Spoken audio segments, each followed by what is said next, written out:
இந்த தேர்தல் களத்திலே ஒரு துரோக கூட்டம் ஒரு துரோகியும் வேட்பாளர்களை போட்டு தேர்தலில் நிற்கிறார்கள். அந்த துரோகி யார் என்று சொன்னால், என் வயிற்றில் பிறந்த அன்புமணி செய்த, எனக்கு செய்த, என்னுடைய கட்சிக்கு செய்த துரோகங்களை வரிசைப்படுத்தினால் மணிக்கணக்கிலே சொல்ல முடியும். பார்வையாளர் நீங்கள் பார்க்கும்போது அல்லது கேட்கும்போது ஆச்சரியப்படுவீர்கள். இப்படி ஒரு மகனா? நான் மக்களுக்கு சொல்லுவேன், இந்த துரோக கூட்டத்துக்கு நீங்கள் வாக்களிக்காதீர்கள். ஏனென்றால் இவர்களுடைய நோக்கமே மக்களுக்கு சேவை செய்வதல்ல. அதிகாரம் கையிலே வரும்போது பணம் பண்ணுவது தான் இவர்களுடைய வேலை. அதனாலே தயவு செய்து இவர்கள் நிற்கின்ற 18 தொகுதி என்று நினைக்கிறேன், அந்த தொகுதியில் நிற்கிறவர்களுக்கு அந்த துரோக கூட்டத்திற்கு வாக்களிக்காதீர்கள். அந்த 18 தொகுதியில் நிற்கிற வேட்பாளர்கள் எல்லாம் நான் வளர்த்த பிள்ளை தான், என்னிடம் பாடம் கற்றவர்கள் தான், என்னிடம் பயின்றவர்கள் தான். ஆனால் இன்று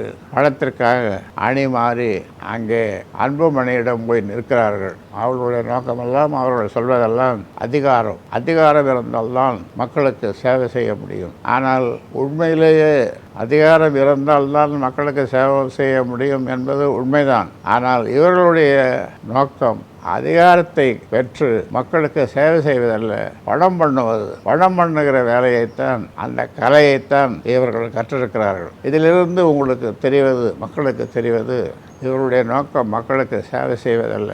அதனாலே தான் இவர் வீட்டிலேயே படுத்துக்கொண்டு தன்னுடைய மனைவியை தேர்தலில், அது நாடாளுமன்ற தேர்தலாக இருந்தாலும் சட்டமன்ற தேர்தலாக இருந்தாலும் தன் மனைவியை நிற்க வைக்கிறார். இவர் நேராக களம் காண வேண்டியது தானே. பாராளுமன்றத்திலேயும் நாடாளுமன்றத்திலேயும் இவர் சில நாட்கள் தான் அங்கு சென்றார். ரொம்ப குறைவு, இந்தியாவிலேயே ரொம்ப குறைவாக இந்த இரு அவைகளுக்கும் சென்றது இவர்தான். இந்த மாதிரியான பயிற்சியை நான் கொடுக்கவில்லை. நான் கொடுத்த பயிற்சி மக்களுக்கான பிரச்சனைகள் ஏராளமாக இருக்கின்றன. அந்த பிரச்சனைகளை நாடாளுமன்றத்திலோ அல்லது சட்டமன்றத்திலோ பேச வேண்டும், வெளிக்கொண்டு வர வேண்டும் என்பதுதான். நேர்மாறாக டெல்லிக்கு போனால்தானே பேசுவதற்கு, போகாமல் இங்கே இருந்து கொண்டு இந்த ஆள் பிடிக்க வேலை, அப்பனுக்கு பங்கு வைத்த சுப்பன் என்று சொல்லுவார்கள். எனக்கு உழவு பார்த்த பிள்ளை என்று சொல்லுவதற்கு எனக்கு வெட்கமாக இருக்கிறது. அப்பனை போய் என்ன வேவு பார்க்குவது? அப்பனுக்கு ஒரு நோய் வந்தால், பிறந்த நாள், திருமண நாள், 3 நாட்கள் வரும்போது வாழ்த்து சொல்லுவது பிள்ளைகளுக்கு அழகு. நாம் பெற்ற பிள்ளை என்னுடைய பிறந்த நாள், திருமண நாள், முக்கியமான நாட்களிலே, பொங்கல், மற்ற நாட்களிலே முகத்தை காட்டுவதில்லை. அதே போல் இப்பொழுது சமீபத்திலே சேலத்திலே அவர்களை ஆதரித்து பேசிக் கொண்டிருக்கும் பொழுது அப்படி ஒரு தலை சுற்றியது. ஆம்புலன்ஸில் சென்னை அப்போலோ மருத்துவமனைக்கு கொண்டு சென்றார்கள். நிறைய பேர் கண் கலங்கினார்கள், நிறைய பேர் அழுதார்கள், நிறைய பேர் வந்து பார்த்தார்கள். ஆனால் இவர் தொலைபேசியிலும் பேசவில்லை, வந்தும் பார்க்கவில்லை. இதிலிருந்து நீங்கள் தெரிந்து கொள்வது, உயிருக்கு போராடி கொண்டிருந்த என்னை ஒரு சொல் கேளீர் என்று சொல்லுகிற மாதிரி ஒரு வார்த்தை எப்படிப்பா இருக்க அப்படி என்று கேட்கவில்லை. இப்படி பல தருணங்கள், இவருடைய குணாதிசயங்கள் ஏராளம். அது முழுதும் சொன்னால் இதை கேட்பவர்கள் அல்லது பார்ப்பவர்கள் உங்கள் வளர்ப்பு சரியில்லை அப்படி என்று சொல்லுவீர்கள். உண்மைதான். ஆனால் உண்மையும் அல்ல.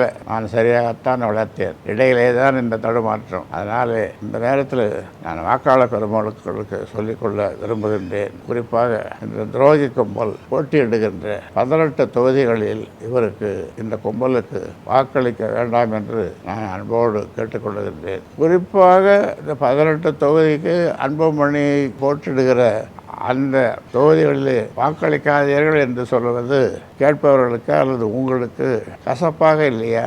இந்த கும்பல், நான் இதை சொல்கிறேன் என்று சொன்னால், வாக்களிக்கக்கூடாது என்று சொல்கிறேன் என்று சொன்னால், அதிலும் குறிப்பாக இந்த 18 தொகுதிகளிலே இந்த கும்பல் போட்டியிடுகிற தொகுதிகளிலே வாக்களிக்கக்கூடாது என்று சொல்கிறேன் என்று சொன்னால், இவர்கள் முதலிலே சட்டமன்றத்திற்கு செல்லும் போது சென்று அங்கே எதையும் இவர்கள் செய்ய போவதில்லை. பணம் பண்ணுகிற வித்தையை எங்கே கற்றுக் கொடுக்கிறார்கள், எங்கே சொல்லுகிறார்கள், எங்கே பாட சொல்லுகிறார்கள், அந்த வேலையைத்தான் அவர்கள் செய்வார்கள். மக்களை பற்றி கவலைப்பட மாட்டார்கள். ஏனென்றால் அவருடைய அந்த துரோகி கும்பலுடைய தலைவர் அந்த வித்தையை இவர்களுக்கு சொல்லிக் கொடுத்திருக்கிறார். வாக்காளர் பெருமக்களே, நல்லவர்களை தேர்ந்தெடுங்கள், உங்களுக்கு சேவை செய்கின்றவர்களை தேர்ந்தெடுங்கள் என்று உங்களை அன்போடு விரும்பி வேண்டி கேட்டுக்கொள்கின்றேன்.